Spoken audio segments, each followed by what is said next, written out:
Hi, friends. Welcome to Encouraged and Equipped. On this podcast, we introduce you to the women of Christ Chapel Bible Church. We love being encouraged to live out our faith in Jesus by hearing the stories of women in our church community. We are so glad that you're here. Hi, it's Kathy and Camille, and we are so excited to chat about an episode that we are going to have today with Cam. But before we do that, I was thinking, Camille, as I was sitting outside for lunch, that some fall weather is rolling in, and it is kind of the joy of my life to have fall weather roll in. And it is not quite as much the joy of your life because I love you dearly, almost everything about you, except there are a couple of quirky things. You would change about me if you could. I don't know that I would change them. I just don't resonate with you about them. How about that? That's that's much more kind. Yeah. So you and your husband, who are delightful and wonderful, have what I consider a pretty insane love of the heat. So while I am enjoying the breeze rolling in, you are not enjoying that quite as much. I am not. I'm not enjoying it. I love and I celebrate this season for you and for everyone else because I know that it brings you a lot of joy. And I get it. Like logically, I get it. But I just genuinely, I love the heat. And by love the heat, I mean like exercise outside intentionally at noon because it is hot. Yeah, that's Philip does this very intentionally regularly, where he will go for a run in the hottest part of the day. And people are like, that's not safe or sane. And I think, yeah, you might be right about that. But I also genuinely love it. Like if I have an opportunity to go on a hike or a run or do whatever outside in the heat and get a good sweat, I love it. I just love it. And I love that for you and don't want to come. Thank you. You can happily cheer me on from the comfort of the inside, where one of my children will also be enjoying the cool because I understand. I get it. But I do love the heat. You do love it. I do. You do love it. Well, we are here today not to discuss primarily your love of heat, but Cam's episode about embodiment. And I'd kind of first like to start off by asking you, what was it about this episode or this topic that kind of got your attention? Okay, first of all, the topic. I have not thought about embodiment before, and especially not the way that Cameron is going to talk about it. I agree. It was very eye-opening for me. And I think, listener, as you're listening back and forth, first thing is to catch her definition of embodiment because I didn't know what it was. And listener, you might be like me and not know what that means. But I thought it was so interesting the way that she framed embodiment as it relates to fellowship and service with others. Because even as I consider embodiment in general, like having a body or Jesus had a body, I definitely would not have made the jump to, and that is why we are present with each other. That just wouldn't have popped into my brain. I have to admit that when I first started, not just on the episode, but just in a friendship with Cam, hearing her talk about embodiment, I almost mentally dismissed it. And I think why I dismissed it was because honestly, the topic of body or embodiment feels kind of frustrating to me. Because from a secular perspective, I feel like I'm never eating enough or exercising enough or whatever, or looking the right way. And then from a Christian perspective, there are loads of great truths about our bodies and identity, but I always feel like I'm not applying those enough or in the right way. So I feel almost stuck in this frustration. And literally listening to her episode was very transformative to me because, as you said, she talks about embodiment as reflecting the image of God in and through our physical bodies. And she specifically ties that with us being physically present with people. And that added a new layer to me that actually unlocked something in me and makes me feel less stuck. So I'm really hoping that the listener can have that experience as well. And perhaps listening and learning some things that can make you feel a little less stuck. I know also, Camille, as you and I have been chatting about this, it can be tricky in some ways. So, listener, I want to invite you into a conversation that Camille and I had last week, thinking about how this also can kind of be a tricky topic. Yeah. And I think when you said earlier, a lot of us sometimes will think about our body from the viewpoint of, this is kind of a broken thing. And listener, if you have experienced any sort of trauma or abuse or disordered eating or viewpoint of your body that is negative, and you are in a place where you're not ready to listen to this episode, that is totally fine. It will be Absolutely. here later for you to listen to, and we would love for you to listen to it at that time. But I think there's so much joy to be had in recognizing what Cameron's going to tell us about our bodies that God does call good, and the hope that we have in looking forward to our our Lord who put on flesh to come with us and be with us on this earth, his idea of what that looks like in community with other believers. On that note, Camille, I think that we should send it to Cam. Hi, I'm Kathy. I'm here with my friend Cam, and I'm excited that we are going to get to chat today. So, welcome, Cam. Thanks for having me. I'm happy to be here. Awesome. It is not odd for Cam and I to sit down and have a conversation about things that we think are fun and life changing and intellectual and philosophical and all the things. So, Cam, you're laughing at me. Do you want to give people an intro to how our combos like this usually go? They usually start about something super random, and Yes. then 2 hours later, we are down a deep, deep, dark rabbit hole, and we've only scratched the surface of what we were hoping to talk about. And I totally agree with that. And then usually there's a follow up. And so I get a calendar invite from Cam titled Yes. Chit Chat, which will last 2 hours because Cam's unique love language is a calendar invite. Yeah. And sometimes they include other people. Sometimes at the end of them, I'm like, no one else needs to hear where this conversation goes after this. It'll just be the two of us. It just depends. That is true. Well, today we are going to invite people into our conversation. Yeah. And we have talked about this at different times. And it's a topic you are uniquely passionate about. And the topic is embodiment, which at some point we'll get into and explain and define. But I don't know that many people would say, oh, I'm super passionate to talk about embodiment. So maybe Yeah. if the listener has just tuned in and they're thinking, why would they talk about this? Or why does this matter? Why in the world would you want to talk about or think about embodiment? Well, all of us have bodies. And so when we Yes, we talk do. about embodiment, like we're talking about the bodies that we live in, that are like huge parts of our lives that we often think of as like, oh, well, this is just a body I live in, like next. And we don't really think about our relationships with our bodies, or if we do, oftentimes they're particularly negative. And so I think it's something that is worth talking about because God made our bodies and he called them good.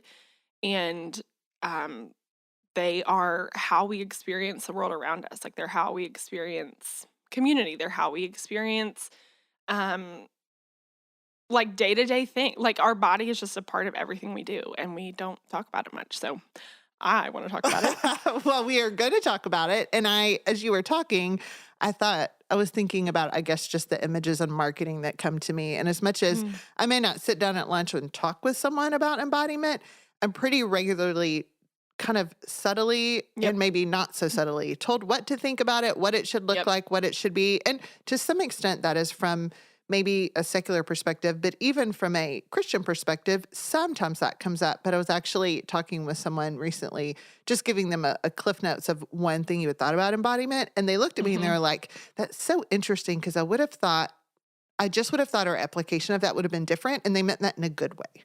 And so I'm Yeah. excited for people to hear about it. And when you say embodiment, like, what does that mean to you? Yeah. So often when you talk about being made in the image of God, if you've been in Christian circles for really any amount of time, or have even just been around Christian teaching, or like you hear people talk about being made in the image of God, and that's like a very high value of ours, and how we reflect the image of God to the world, that we are like tiny icons, is how some people talk about it, Mhm. of God.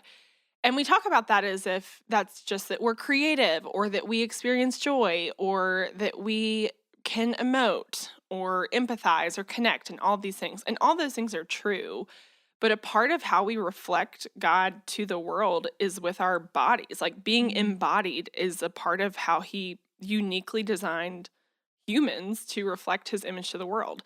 Um, and like Jesus put on a body to come to earth. And so embodiment is an integral part of being human and of displaying the image of God. Does that answer your question? Yeah.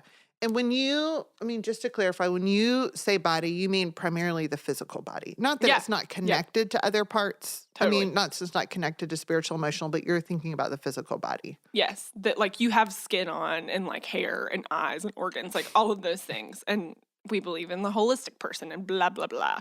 But yeah, I'm talking about like your physical body.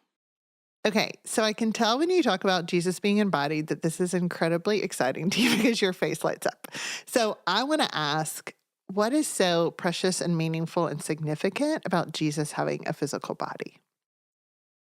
It blows my mind that the God of the universe, who is limitless and who like speaks and creates everything from nothing, would put on a body that has physical limits, that Jesus would come and dwell among us in a body that got tired, that uh he needed to eat, he needed water, like he could only be in one place at one time because he was in a physical body.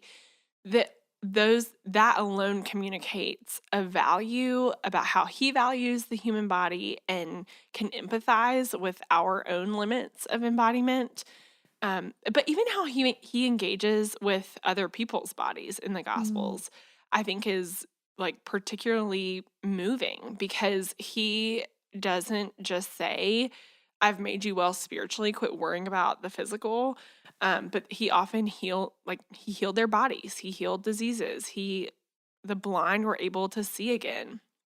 Jesus reached out and touched people to heal them. Like all of that is where kind of the waters of embodiment mix with both how we think about our own and how the God of the universe must think about it, that he would come dwell among us in a way that like he can smell and see and taste and hear and touch and engages with us so personally and intimately. Like you think about him reaching out to um like I think about when he put his hands on the man's eyes so he could see again. Like that is an intimate thing. Like I don't when was the last time you reached out and touched someone's eyes? Like that is a very intimate thing. And so thinking about how Jesus was embodied and what that communicates, not only about how he values us, but how intimately he's connected and empathizes with our embodiment is particularly moving,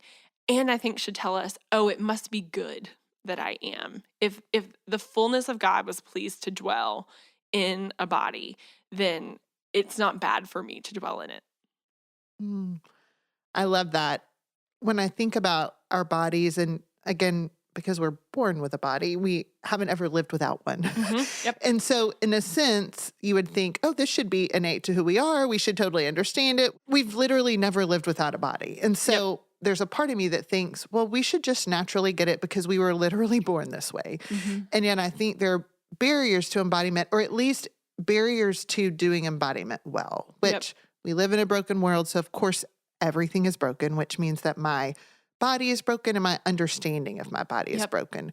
So I'd love to kind of spend a little bit of time because I think that we may experience that different ways. You and I may even experience that different ways and some similar ways. So maybe when did you first in your life start to notice, oh, how I interact with and treat and Mhm. view my body is maybe not as it should be? Yeah. Well, I think when we talk about like the imago Dei or the image of God and how that also applies to our body, there is often this disconnect of like we know that God called us good, but we think that means he didn't really call our bodies good. Hmm. And so I think that that is just a consequence of the fall. I think for me, honestly, I don't know if a lot of it I think I noticed pretty young because I have red hair. So there was something, and I had like really bright, fiery red hair as a Which I kid. love, by the way. Thank you so much.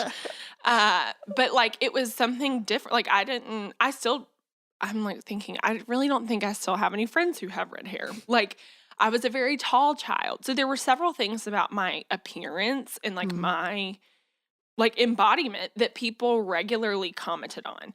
And not most of the time it was like in a very positive way.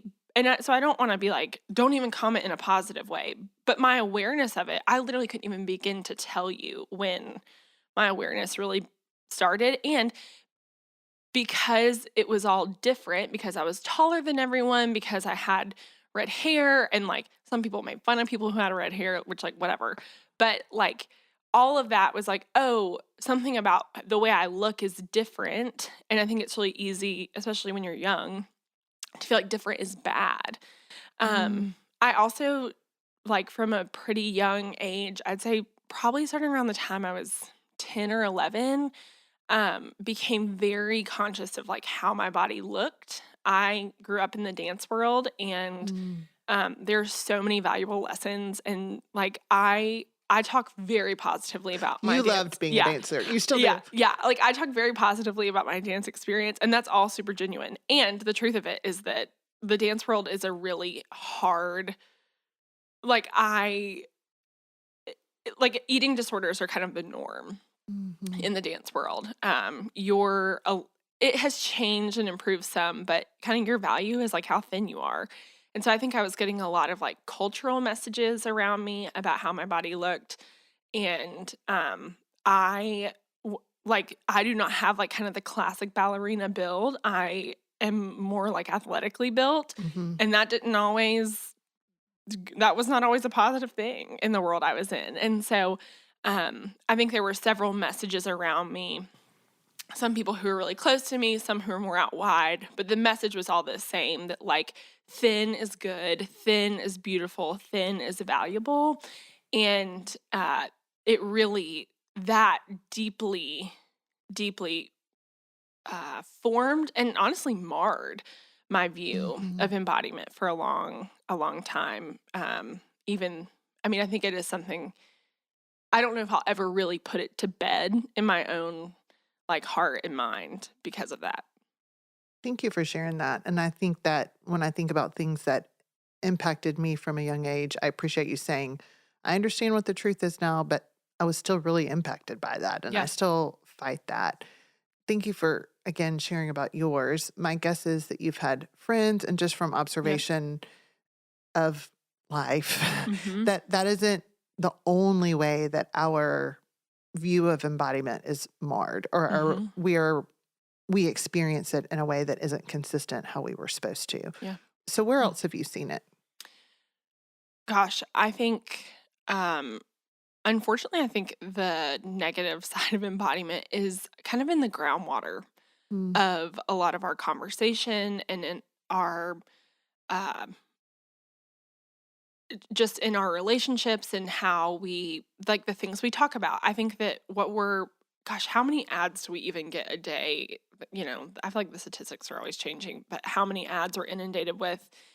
A lot of those are targeted towards like how you look, whether it's aging, whether it's weight loss, whether it's you don't like your hair, you don't like your skin, you have, I mean, like they're just, it runs the gamut and kind of feeds off of our discontentment and our insecurity. Um, so I think that like it's kind of coming at us from all sides, very impersonally and in ways that truly like hit us on a very emotional level. I think a lot of times when I talk about it being in the groundwater of our conversations, you might be in a conversation with a friend, and even something in my own as I have really kind of worked to recover from eating disorders and just my own disordered thinking about food and my body and all of those things.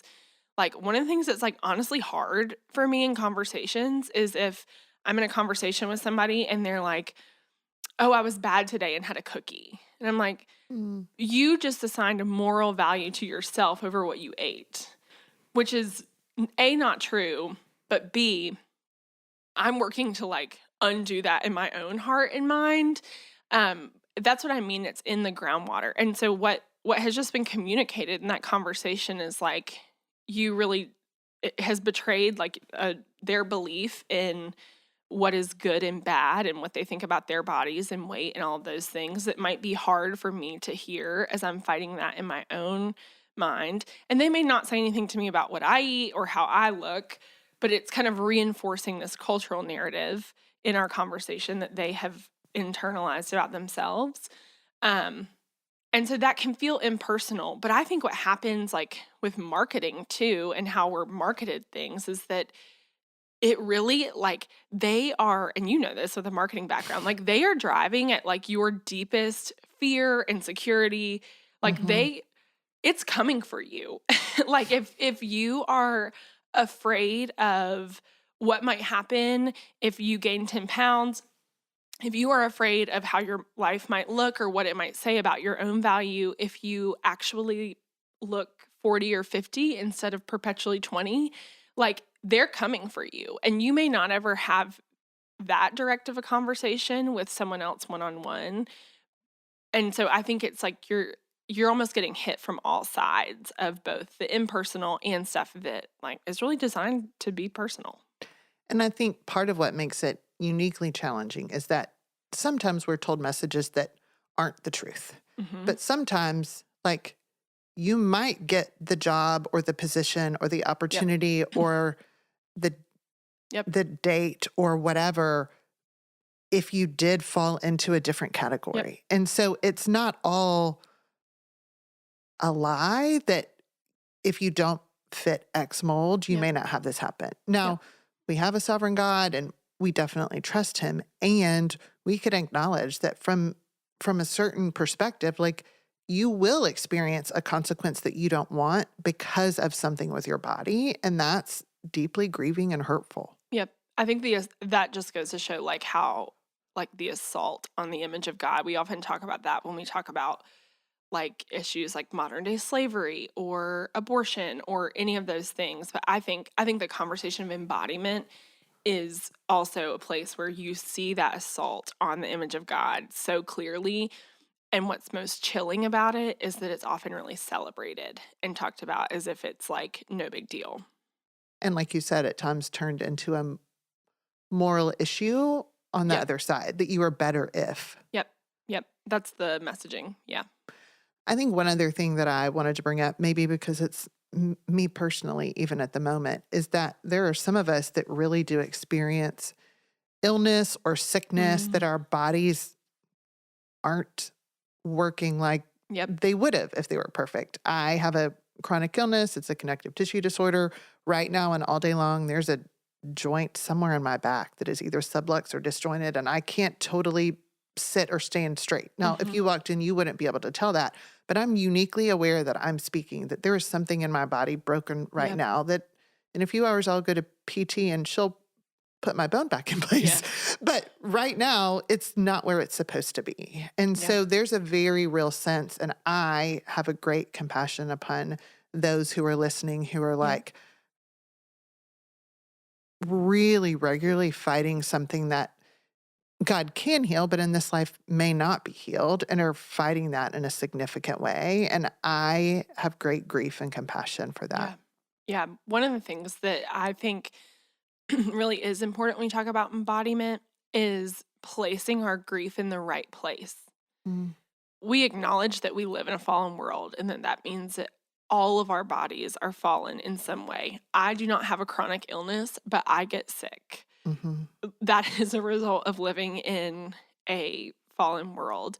Um, I know that, like, I've talked about my brother who is in different points, but he was in a really bad car accident 7 years ago and will never have use of his right arm again. And so, grieving the right thing means that I grieve that he has a 2-year-old son who will never be hugged by his dad with both arms until the earth is restored.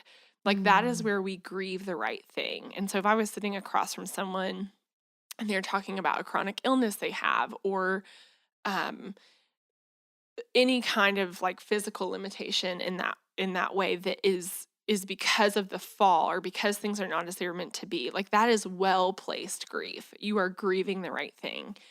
I think if I was sitting across from someone who was experiencing real grief about something like aging, or maybe something that we would put under the category of more vanity, not aging of like, I can't get up and down off the floor with my grandchildren, or I can't walk my dog anymore, but something that we would probably group more in vanity. I think I would just ask the question of, what's under that? Like, is there a fear under that? Is there a lie that you're believing about why that's not good? Because the Lord has actually, like, scripture talks about aging as a good thing and as a gift from Him. And so I think I would just ask, what's under that that is making you grieve that? And how might the Lord be inviting you to grieve the right things as it relates to embodiment and your own embodiment? I know that we've kind of delved in a little bit into the barriers to healthy embodiment. And I know that to kind of flip the switch, though I know it's not easy to just totally flip the switch, talk to me about what is the gift of embodiment? What does Mm. that mean to you? How have you embraced that? Why does that matter? Tell me a little bit about that. Yeah, I mean, I kind of touched on it very briefly earlier when I talked about like we experience the world through our bodies and through like getting to be with one another. And so I think one of the things that is the largest gift of embodiment to me is the gift of presence, that like I get to be with people. I think it's very easy in a hyper connected digital age to think like, and I'm grateful. I live halfway across the country from my family. I Like do I'm too. grateful for the gift of FaceTime. I'm grateful for phone calls and all those things. And I can say, because that's so much a part of how I connect with people that I dearly love, that there really is nothing like being present with them. Um, there is nothing like the gift of getting to sit in the same room with them, to being able to reach out and touch them, to give them a hug, to see their body language. Um, the gift of presence is such a gift. And that is something we experience uniquely because we're embodied. Like that is a gift we only get because God gave us bodies and called them good.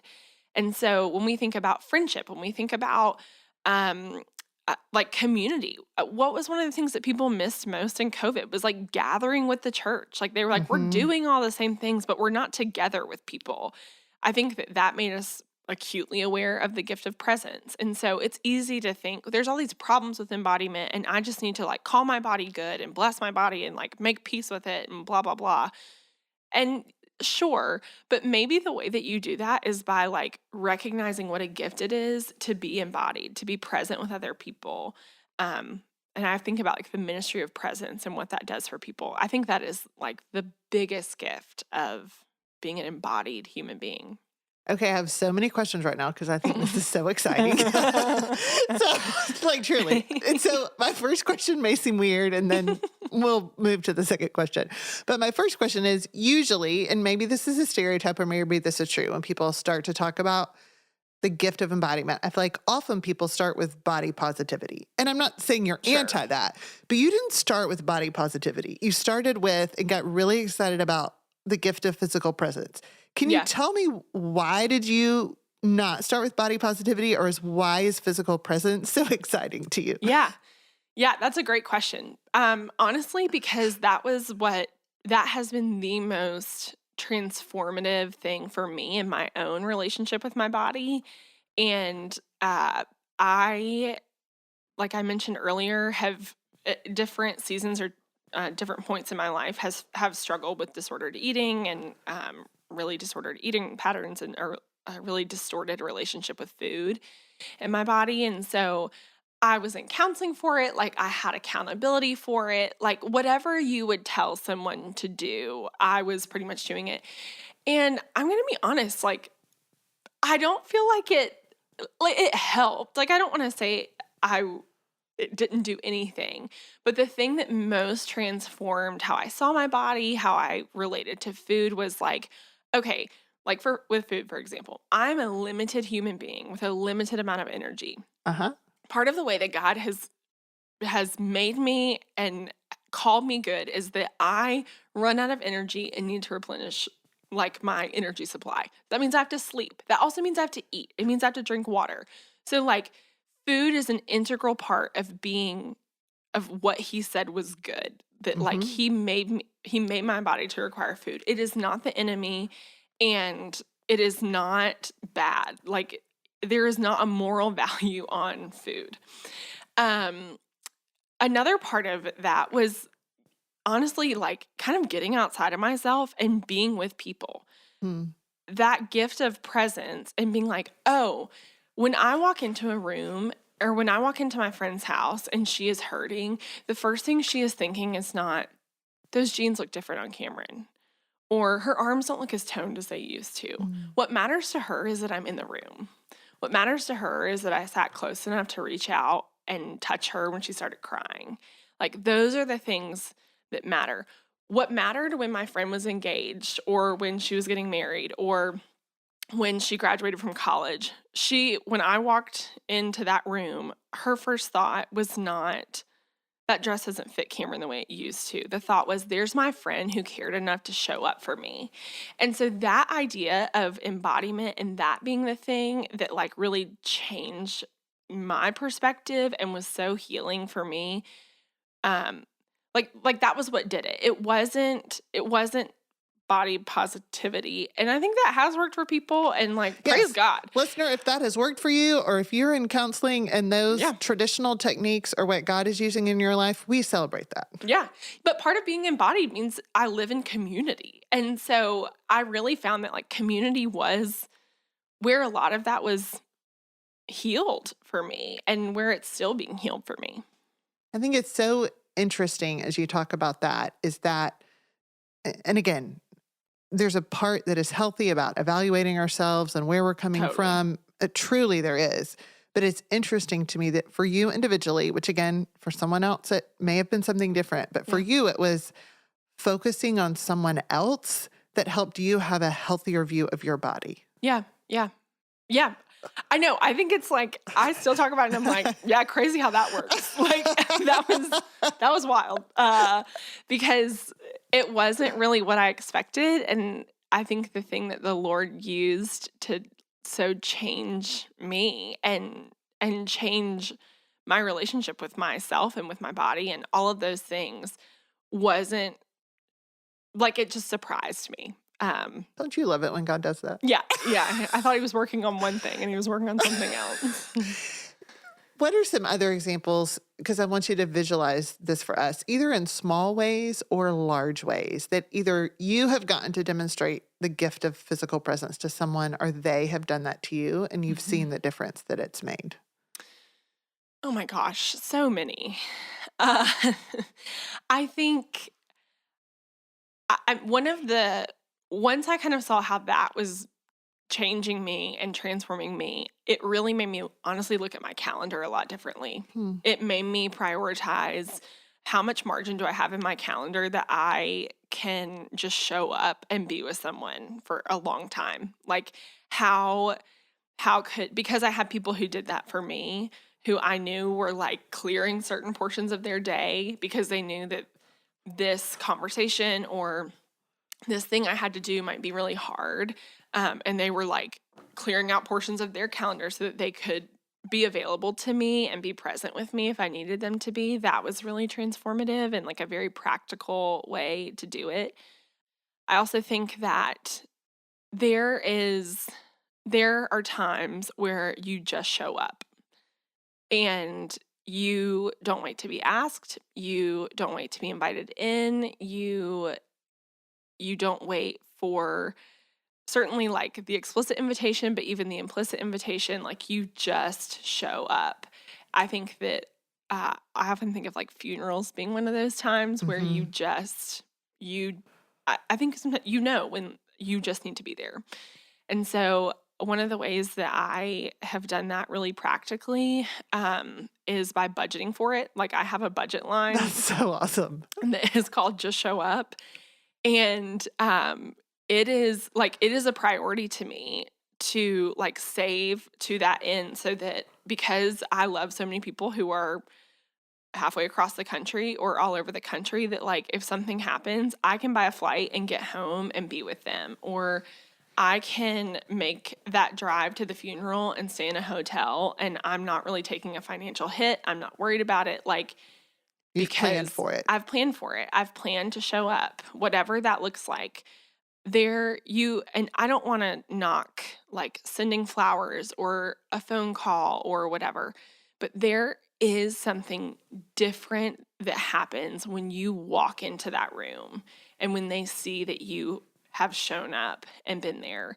I've just seen it happen too many times for you to talk me out of it. And so I'm not going to try to talk you out of it. Yeah, you can't. So good luck. You literally can't. I think that those are ways that people have shown up for me, and that really formed me and made such an impression on me that made me prioritize it in my own life. Mm. As we talk about this, I feel like there are some, and I think we know within ourselves often when we're trying to make an excuse and when there's a genuine reason that it's Yep. difficult. Yep. Now, there's plenty of ways that showing up, we can come up with a long list of excuses for why we wouldn't. But I want to talk about how we process through the things that are like it's a reason you couldn't show up. Mm. You've talked about the barriers of God's limits and how that is a good thing. And I personally know just with my chronic illness, Yep. like it doesn't feel like a good thing often. Like there are many moments that I'm like, there's nothing I would love more than to Yep. get up and go be present with people, but my body won't allow me right now. Or Yep. there have been plenty of times where there was a limitation, maybe based on a responsibility to your family or your workplace that you really wanted to go be present or be able to have those people over and be present with them for 4 hours for dinner. But Yep. the needs of the moment just weren't. That wasn't possible, and not in an excuse way, for a reason you couldn't do it. Talk to me a minute about God's limits, why they're good, and how when we're in a situation that it seems really frustrating that we literally can't be present, Yep. how do we process through that? That's such a good question. uh, well, I think the first thing that comes to mind is really asking yourself, why do I want to be present with them? Mm. Um, there are, I mean, we all have mixed motives at best, like on our best days. And so those days when we can't show up, maybe we really want to. I think that one of the ways, actually, Kathy, you did this for me like a week ago, where there was something really hard happening with me, and you were like looped in on it. And it did not work for like either of us to like hang out and talk about it or whatever. Like, and we weren't even, I don't know what kind of weekend you were having. Like, I don't even know all the circumstances around it. But one of the things that you texted me was you're like, I'm praying that you would feel God's presence with you this weekend. I think that one of the ways that we also practice embodiment is by honoring our limits and saying that there are times where I cannot show up for you. Like I cannot walk into your house. I cannot fly across the country. And to entrust yourself and that person to the presence and the sovereignty of God, and saying the Lord is omnipresent. He is in all places. He can go where I cannot go. He can do what I cannot do. His presence honestly can minister to them in ways that my presence can't. And like, how grateful am I that there are points where he lets my presence minister to people. But the truth is that he's always going to do it better. He's always going to do it more consistently. And so like, you entrust them to the presence of God. I think asking questions about like I said, why do you want to be present with them? Is it because you want them to think highly of you and be like, gosh, she just is such a good friend and always shows up for me? I think if that is why you want to go, thank you for being honest. Don't go. Like, don't go. Like, I think I would say sit with that and like take that before the Lord and ask him to change your desire of why you want to be present with that person. I think that that is like a good practice for you and loves them well, because then you're not showing up with an agenda of, I'm hoping you notice how long I stay and how well I can ask you questions and all of these things and how I meet you emotionally, but you are just showing up and giving the gift of your presence to them with no agenda. I think that there are times when I have told people, like, call them and been like, there's nothing I want more than to be present with you right now. And I just, like, it just didn't work right now, or, whatever. How can I be praying specifically and checking in? I think that there are multiple ways that we can both practice the gift of presence with other people, check our own motives, and ultimately entrust them and ourselves to the sovereignty of the Lord. Does that answer your question? I think it does answer my question for sure. I do have a few follow-up questions. One thing I think you said, though, or to end with just as an encouragement to that point, is there are other ways to love people other than just with your physical presence. Yes, And totally. I think that is worth, I think we understand that, but I think that's also worth saying, if that makes sense. Yes. And I do want to go back to, because I don't want to miss it, but I do think that the why we show up and that often people can read whether we're there to be seen or whether we just Mhm. care for them. Yep. And I think that is also really important that we think, okay, what is best for the other person? Does that make sense? Yep. And sometimes it isn't best for me to be there right then or to be there later. Mhm. So I just want to say that part of the thinking that goes behind determining if presence is a gift is saying, hey, is there a reason that this would not be helpful? For example, when I'm in a whole lot of pain, as much as I like people and maybe one person being there would be great, like a Yeah. whole bunch of people being there adds to my pain. Yes. And Yes. so I would prefer a genuine text and prayer that says, I would come, but I know you're having a hard time. If you need me, let me know, but Yep. I'm praying for you. And Yes. sometimes that is the most loving thing. Oh, yeah. No, I'm a big like, uh-huh. Read the room. Yeah, read the room. If I yes, there are certainly times where if you know that or if even they express like I really would just like to be alone, like let them be alone. That is also a gift to them. And so and I think that's where motive matters a lot too. Like, do you want to be present for you or for them? Okay, I've heard you use the phrase before, practice embodiment. Mhm. What do you mean by that? I mean, getting with someone and your main priority is being with them. Like you practice embracing your limits. So for me, that has looked like one of the priorities in uh, some of my closest relationships is like when we are together, we are together. I am not multitasking. I am not on my phone. Like I am not. I think that there is real value in sometimes when we talk about community and kind of being together and all of those things, we're like, just bring people along to whatever you're doing. And I'm not knocking that at all. Like, I think that there really is a healthy balance. And I'm like, sometimes I have people over and I'm like folding laundry while they're there. And I'm like, Yes. I have to do this. I'm so sorry. And I usually acknowledge it and I'm like, hey, I have to do this thing. I'm listening, but this is what's happening. I think that like practicing embodiment means it is a discipline for me of like getting with people and they are the most important thing to me. They are the only not only the only person in the room, but they are the only thing worth noticing and engaging with in the room. I think that that honors my own limits. And honestly, there are more studies showing it like we never really multitask. Like our brains really were designed to just do one thing at a time. So I think that's been a discipline for me to honor that limit that the Lord gave me. And I am being fully present with them. And so I can engage with them in ways that, frankly, you just can't if you're kind of always doing something else. I think too, listener, if you're listening to this and you think, I have 45 people that report to me, or I Yep. have 3 preschoolers in my home. Like, I Yep. feel like I'm constantly torn. Please hear us saying, if it's 10 minutes with them, but that's the 10 minutes you have for the day that you are able to just focus Yep. and be with them, like, that's okay. Yep. We're acknowledging that there are limits and other responsibilities. We understand that we're communicating.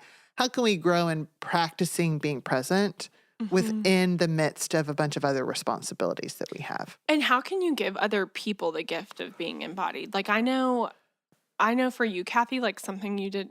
I'm sorry, I didn't ask you if I could tell the story ahead of time, so you can Okay. cut it if you want. I But don't have any idea what you're going to say. but like you had a friend who you were like, you know what? I think she just needs a night with her husband, like to go on a date, and so you gave them the gift of getting one-on-one time with each other, of presence with each other by watching their kids for the night. Like that is a way that you practiced embodiment with them, like so that they could have that time with each other.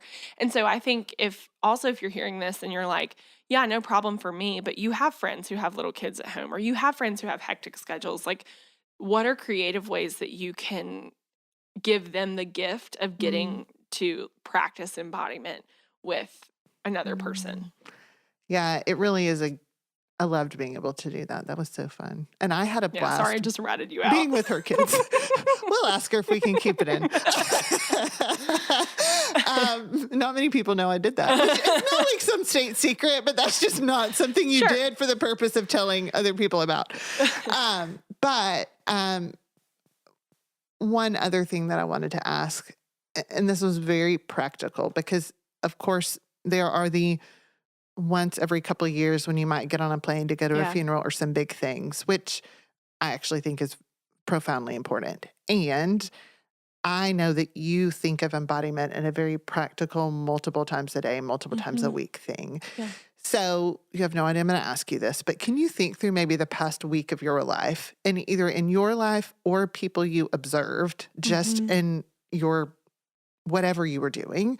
What are ways that you saw embodiment practice that weren't maybe the big thing, but were simple ways you saw it practiced this past week? Yeah. I think I see it just because of my job and my role. I get to see it done well often. So I think about uh you do it well. You're doing it well if when someone stops you to talk to you, if you stop and point your feet towards them and like engage with them in that way. Like you are turning and giving them your attention and your physical presence in a way like that might be a 3-minute conversation, but still like that is you practicing embodiment. I think I just had friends in town this weekend from out of town. And so one of the ways that um actually I didn't do this well and like thought about on the back end was we had this stretch of time. We hadn't seen each other in a long time. We had this stretch of time on Saturday morning where all of us were giving PowerPoint presentations to catch each other up on Okay, our what is lives. this? Well, we had PowerPoint presentations so that we could catch each other up on what we've been up to because I've known them my whole life and we haven't seen each other in a long time. That is And so so fun. we did like presentations of our lives now and what's happened like in college and after college and what we're doing now and all that stuff. And so I started getting and they were long. Like there were 4 of us total that were doing them. All of us took like 30 to 40 minutes to do it. Like these were long. And on like halfway through the third one, I am such a busybody. Like I don't really do well sitting still. And I got up and I'm like in my living room, like I hosted it at my house. I'm doing stuff around my kitchen. I'm listening. Like to me, I'm still engaged. And one of my friends goes, "Cam, will you sit down? Like, would you just come sit and listen and like not do 100 other things?" And so I think I was like, oh yeah, I am like, that was where I missed it, where like what she wanted was my attention and my presence and my engagement. And I thought I was giving it and I wasn't really. I also think I have a friend who like had a really hard couple of weeks. And so it was like a priority to me that I got an extended period of time with her to like ask questions and to listen and to sit in silence and to talk about nothing and stuff that didn't matter. But I knew I was like, okay, I love her. She matters to me. What has happened matters.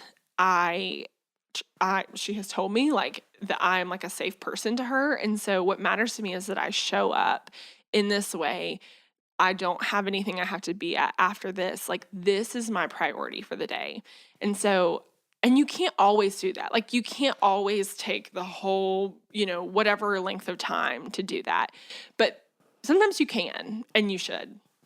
So As we think about kind of wrapping up this conversation, which I mean, there are actually 1,000 more directions I could take us, but what are any final thoughts or encouragements or maybe something that's come to your mind you just haven't said yet that you think would be interesting or important for the listener?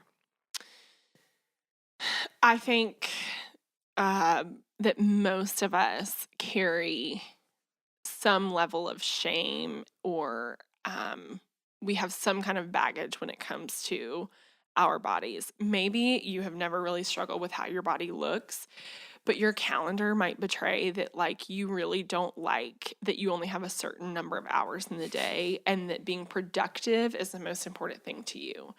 Or maybe you really do carry deep baggage and like trauma and shame from ways that you were talked to or talked about, of how you look, or how, um, like a whole host of things that would relate or tie back to this idea of embodiment. And if that's you, like, I think I would just say, gosh, I have so much empathy and compassion for that. And I would invite you to invite others into it. I think that part of the reason this conversation can feel touchy or can, uh, that it feels tricky at times or just really loaded is because there are certain things within, not even just within our culture, but within church that like we know are issues, that we know are things that are to be put off and put on. And that if you raise your hand and you say, I struggle with that, that there will be people who will come alongside you and say, I would love to help. I would love to hold you accountable. I've also been through that. Let me like walk with you through that. And I think that one of the things that grieves me most about this conversation is that I think that there are a lot of young women who are raising their hands and saying, this is a huge issue for me. Mm. And I have been enslaved to this since I was 8, 9, 10, 11 years old. And because it's so much in the groundwater, what really concerns me is not the young women who are raising their hands, but the older women who, when that's brought up, I think that in them they go, oh my gosh, me too, but I've never talked about it. And I've Mm. never seen that as a problem. And I never even knew that that was like something that I could be healed from or even needed healing from.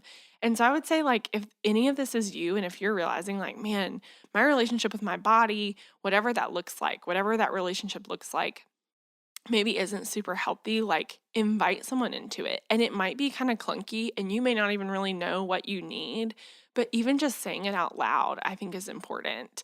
And bringing someone else in and asking, like, will you, when I make a comment about what I ate today in a really negative way, like, will you just bring it to my attention that I did? Or when I'm having a really hard time, like, will you ask me what my thoughts were this week about food or about how I looked in a certain outfit? Or like inviting people to be invasive into that, I think is really important. And I think it's just an important conversation for us to be having because if God called our bodies good and we have called them bad for so long because they age, because they gain weight, because they don't do certain things, that is a problem. And part of the way that we reflect God to the world around us and to one another is by agreeing with Him that what He said is good is actually good. Mm. Thank you so much for being here, Cam. I love that the listeners gotten to hear us say a smidgen of our conversation. And it is a smidgen of our conversation, but you have done a whole lot more thinking and work into embodiment. And to be honest, I've learned a whole lot from you about embodiment and presence in this conversation and in our previous conversations. So I am grateful for your presence and your wisdom and that you would come share that with us. And I'm just really grateful. Well, thanks for having me. It's been fun. Listener, it's Camille and Kathy. We're back again. And I personally loved listening to everything Cam had to say. And one of the things that most resonated with me about the episode was quite often I think about what I'm doing wrong with my body or what it doesn't do that I want it to do or how I'm thinking wrongly about my body. And there was this very refreshing feeling of instead of dwelling in what is wrong or what I'm thinking about my body wrong, to be able to go practically do something with my body and just being present with someone is the thing that I can actually do. And it's worshipful. Mm. I went this weekend to watch an event for a family and their kids. And I was with my friend and I was spending time with her and I watched her kids participate in this thing. And I thought, as I was driving there, because of this episode, it felt very freeing and like I was unstuck. Mm. Instead of thinking, I can't do this, or I'm doing wrongly, I thought, I'm driving somewhere to communicate to my friend that I value her and the things that are valuable to her, and to her children and to her family to communicate, you are valuable to me. And it was actually very worshipful because of this episode and really joyful to just go get to be present with them, to communicate, I actually genuinely care about you. Yeah. And it was a different way of thinking about it that actually made it more fun. And I would have had fun anyway, but it made it more fun that I walked into it with that perspective. I love that. And I love that it wasn't like a Pollyanna moment. Like It you really weren't wasn't. just trying to like, oh, I'm not going to dwell on this, so I'm just going to cover it up with something good. Like you genuinely found the joy that was in the service of embodiment and being with somebody. And there was a cost to it. And what I mean by that is I shared in the episode that I do have a chronic illness. And so doing that did cause me to have to rest for a period of time afterwards. Yeah. So I'm not implying that there wasn't a cost to it, but there was a joy in something I could do with my body and then come home and rest for a little while. And it felt very different than if I'd have just done it and came home and hurt afterwards. Yeah. It reminded me of the goodness of what I got to be a part of instead of just the pain afterwards. Mm-hmm. That's really beautiful, Kathy. When I was listening to you talk about specifically about your chronic illness and your experience with that, and Kim was talking about grieving the right thing. I thought that was so insightful. I I had did never thought too. about that before No. And I mean, obviously there are lots of things that we can grieve, right? And those are, and should grieve. yes, because that's the right thing to do with those things. And it grieves the heart of God when things are broken that way. But I thought it helped me see that, first of all, we don't band-aid things. We don't Pollyanna things. Like we need to actually take a minute to grieve the things that are right to grieve. But it also reminded me that those things are yet to be renewed. Like Mm. they are that hope that we have that Christ is coming back and he will renew this earth is a real and tangible hope that we have. And it doesn't diminish the grieving that we do, but it gives it its proper place. Absolutely. And it prioritizes the things that I can say, that is a result of sin, and this other thing is just vanity. And I don't need to grieve that. I can grieve the right thing, and I can rightfully hope that the brokenness of this world is eventually coming to an end. Well, listener, I hope that, like Camille and I, you were impacted by this episode and hopefully can feel a little bit less stuck or knowing what you can do with your body and how that really reflects the image of God and is an encouragement to the people around you. So I hope that this episode has encouraged and equipped you. Thanks for listening. For more episodes, be sure to follow Encouraged and Equipped